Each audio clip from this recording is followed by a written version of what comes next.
السلام علیکم دوستو، کیسے ہو؟ امید ہے آپ سب خیریت سے ہوں گے۔ اللہ آپ لوگوں کو ایسے ہی خوش رکھے۔ چھوٹے سے ایک بچے کی حالت عجیب تھی۔ وہ نبی علیہ السلام کی خدمت میں اکثر حاضر رہتا تھا، بہت شوق سے آپ صلی اللہ علیہ وسلم کی باتیں سنتا۔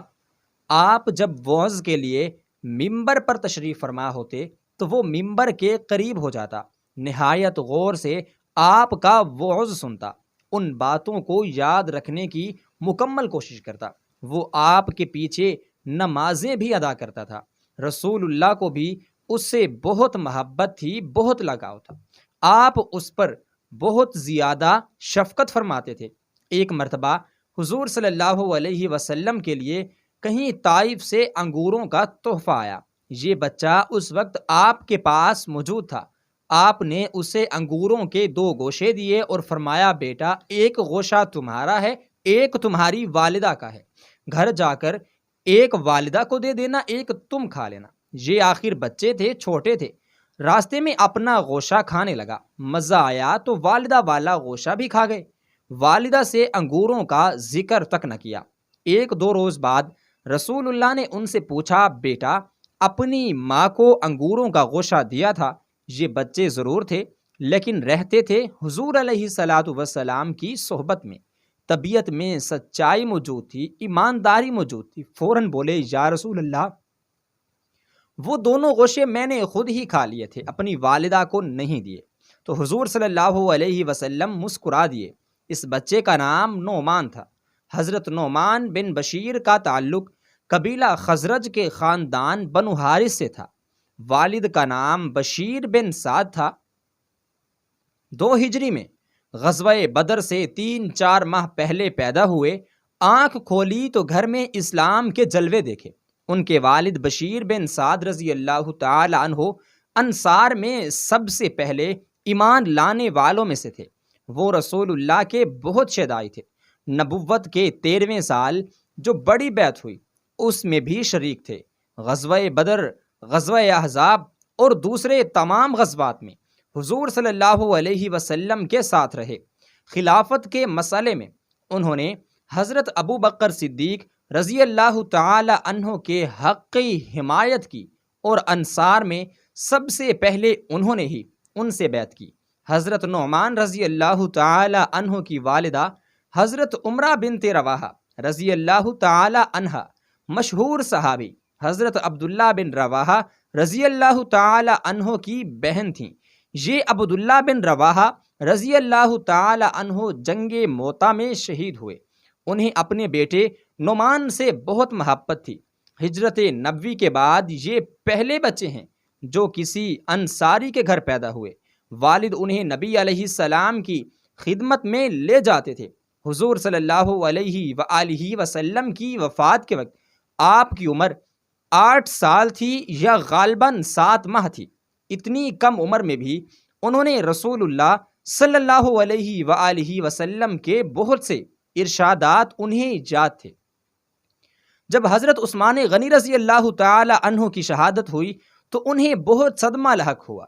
وہ حضرت عثمان غنی رضی اللہ تعالی عنہ کا خون آلود کرتا اور ان کی زوجہ محترمہ حضرت نائلہ رضی اللہ تعالی عنہ کی کٹی ہوئی انگلیاں حضرت امیر معاویہ رضی اللہ تعالی عنہ کے پاس دمشق لے گئے۔ امیر معاویہ رضی اللہ تعالی عنہ نے ان کی بہت عزت کی۔ اپنے دور میں انہیں کئی عہدوں پر مقرر فرمایا۔ 53 ہجری میں دمشق کا انہیں قاضی مقرر فرمایا۔ اس کے کچھ عرصہ بعد یمن کا امیر مقرر فرمایا۔ اپنی اوقات سے کچھ عرصہ پہلے حضرت امیر معاویہ رضی اللہ تعالی عنہ نے انہیں کوفہ کے اہم صوبے کا ولی مقرر کیا۔ وہ اس عہدے پر مقرر تھے کہ 60 ہجری میں حضرت امیر معاویہ رضی اللہ تعالی عنہ اس دنیا سے چلے گئے، انتقال کر گئے۔ ان کے بعد یزید حکمران ہوا۔ اس نے ان کی جگہ عبید اللہ بن زیاد کو کوفہ کا ولی مقرر کر دیا۔ انہی دنوں حضرت امام حسین رضی اللہ تعالی عنہ کی شہادت کا جگر پاش سانحہ پیش آیا۔ اس قافلے کے جو لوگ بچ گئے یعنی خواتین اور بچے، انہیں دمشق لایا گیا۔ یزید نے دمشق سے انہیں حضرت نعمان بن بشیر رضی اللہ تعالی عنہ کی حفاظت میں مدینہ منورہ روانہ کیا۔ حضرت نعمان بن بشیر رضی اللہ تعالی عنہ نے جہاں تک ہو سکا ان مصیبت زدہ افراد کی مدد کی، ان کے آرام کا خاص خیال رکھا، انہیں کوئی تکلیف نہ ہونے دی۔ قافلہ جہاں پر قیام کرنا چاہتا تھا یہ اس پر اعتراض نہیں کرتے تھے، پردے کے خیال سے اپنے ساتھیوں کو لے کر ایک طرف ہو جاتے تھے۔ قافلہ مدینہ منورہ پہنچا تو حضرت زینب بنت علی رضی اللہ تعالی عنہا اور فاطمہ بنت علی رضی اللہ تعالی عنہا نے حضرت نعمان بن بشیر رضی اللہ تعالی عنہ کے اچھے سلوک کی تعریف کی۔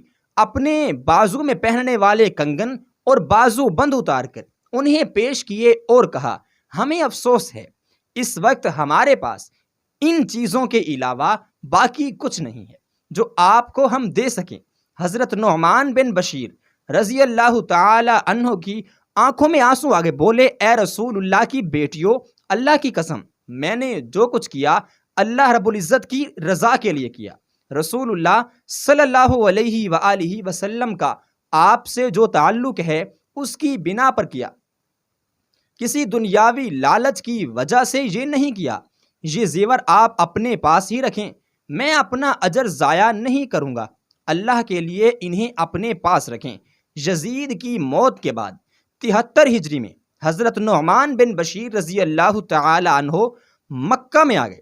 اس وقت مکہ پر حضرت عبداللہ بن زبیر کی خود مختار حکومت تھی۔ حضرت نعمان بن بشیر رضی اللہ تعالی عنہ نے ان کی بیعت کر لی۔ حضرت عبداللہ بن زبیر رضی اللہ تعالی عنہ نے انہیں حمص کا حاکم مقرر فرمایا۔ 65 ہجری میں حضرت عبداللہ بن زبیر رضی اللہ تعالی عنہ کے مخالف ایک گروہ نے آپ کو شہید کر دیا۔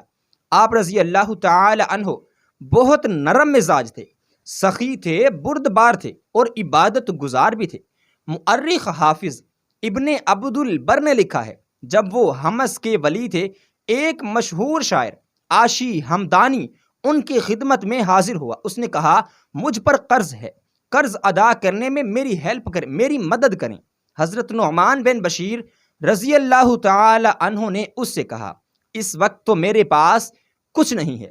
عاشی یہ سن کر بہت مایوس ہوا۔ حضرت نعمان بن بشیر رضی اللہ تعالی عنہ کو اس پر بہت ترس آیا۔ کچھ دیر سوچا، پھر لوگوں کو جمع کیا اور ان سے بولو، لوگو، عاشی ہمدانی تمہارے پاس آئے ہیں، تمہارے چچا زاد ہیں، مسلمان ہیں، اعلیٰ نسب کے ہیں، زمانے کی گردش نے انہیں محتاج کر دیا ہے، اب تمہاری کیا رائے ہے؟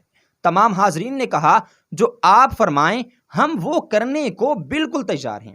حضرت نعمان بن بشیر رضی اللہ تعالی عنہ نے فرمایا، نہیں، میں کوئی حکم نہیں دوں گا، تم خود ان کی مدد کی کوئی صورت نکالو۔ اس طرح عاشی کے پاس 10 دینار جمع ہو گئے۔ عاشی ہمدانی نے حضرت نعمان بن بشیر رضی اللہ تعالی عنہ کی تعریف میں اشعار پڑھے۔